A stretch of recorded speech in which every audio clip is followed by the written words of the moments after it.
Hi there, thank you for joining me today for another video on my YouTube channel. What am I going to be talking about today? Rudy Giuliani. I can't get enough of this guy. First place, we went from America's mayor. I think he was actually knighted um, by the Queen of England back in the day. Amazing career, fought the mob. Now he's a disbarred lawyer who had to file for bankruptcy on a $148 million defamation lawsuit. Now, quick history. Why was he, where did this $148 million judgment come from?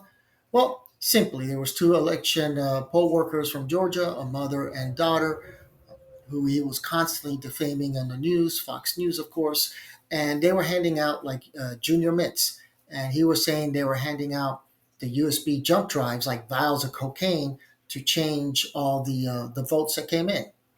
Total garbage, total crap, total BS. That never happened. That's been proved over and over again. Um, what maybe 57, 58 lawsuits were dismissed on this. So it's not like they presented any evidence that this was actually true. Now, I'm not going to get into the politics of that nonsense. If you research it, the percentage of mistakes or election fraud are so minimal that it has zero effect. There was a study done a while back ago where one political science professor looked at over a billion votes, and it's not even 1%. It's a fraction of a half a percent, basically. So look it up. Don't I always say don't take my word for it. You know, especially in these political times where things are a little bit hot right now. They've been hot for a while. There's a lot of misinformation out there. So research it. That's all you got to do. Just go to a credible source and research it. All right. So now let's talk about Giuliani, the other side of Giuliani, which I find fascinating, and that's his bankruptcy case. It has been dismissed. Now, why was it dismissed? He hasn't been complying with this case. Now, he filed Chapter 11 bankruptcy. That's going to be a little different than a typical bankruptcy case, Chapter 7 or Chapter 13, where they always have a bankruptcy trustee that's appointed to those cases. Those cases are simple. Trustee asks for these documents, you don't give it, your case gets dismissed. Chapter 11, the trustee could be appointed, and there was a motion filed by the creditors. Chapter 11 has what they call a creditors committee, and they said, enough, we cannot get these documents, so let's have a trustee appointed because the trustee is going to get their hands on those documents. But the case was dismissed prior to that. So what does this do for the poll workers and all the other creditors he might have? His assets are at risk now. Now he's got a condo in New York that he was trying to sell, and he's claiming he's a resident of Florida. Why Florida? Very simple. Florida has unlimited homestead exemption. So if he files for bankruptcy, which he cannot now for a year, that was the judge's ruling. It's been dismissed for 1 year. He could claim, his condo would be protected. Doesn't matter what the value is as long as he lives here. Considering he's selling the condo in New York and that looks like it'll probably go through, then he'll move to Florida and then he'll be okay there if he decides to do bankruptcy. But what happens along the way? Well, look at this from your angle as if you were filing for bankruptcy today. Once you file for bankruptcy, you have what's called the automatic stay, which prevents lawsuits from from moving forward. In order to move forward, you need to get permission from the court, etc. It's not done, if you're filing for bankruptcy and there's a foreclosure, the creditor will wait because you can't keep your house with a foreclosure with Chapter 7. You would have to file Chapter 13. So typically the case just waits. They wait. Once it gets dismissed, then they move forward because at that point, your house was surrendered in the bankruptcy case. Now, when we're talking about Chapter 11, same thing. We have the automatic stay. But now that the case has been dismissed, creditors can come forward now. They can continue with their lawsuit, whether it's the Georgia poll election workers or whether it's Bank of America. It doesn't really matter who it is.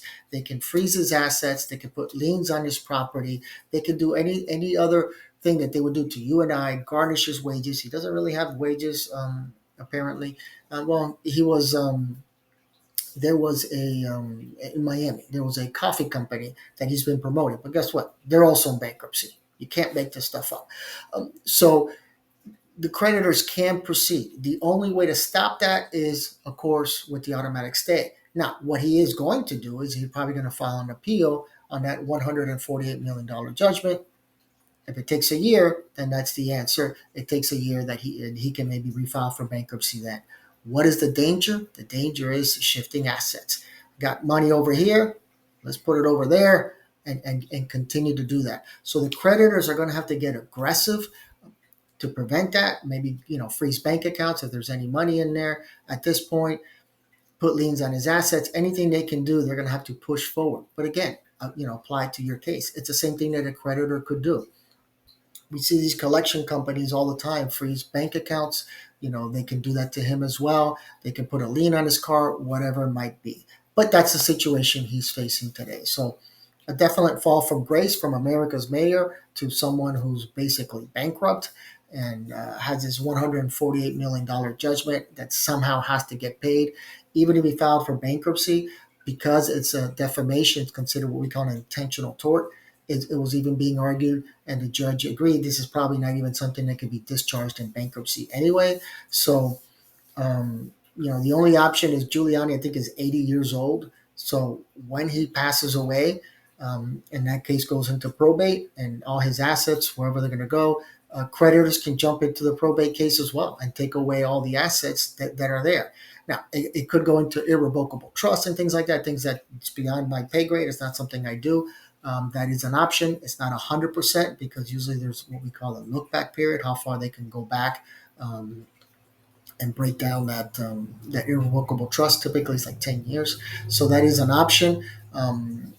Assuming he's alive for another 10 years and then he'll be 90 if he can do that to protect his assets. But definitely a fascinating case, but it could be applied to yours. Just understand that if you don't comply with a court order of providing documents, whether it's a civil case where the case will get dismissed, or if it's just a bankruptcy, the trustee in that case is going to move to dismiss the case. There was no bankruptcy trustee appointed yet, so the judge dismissed it, and Giuliani did not oppose it because he wants to file for the appeal. All right.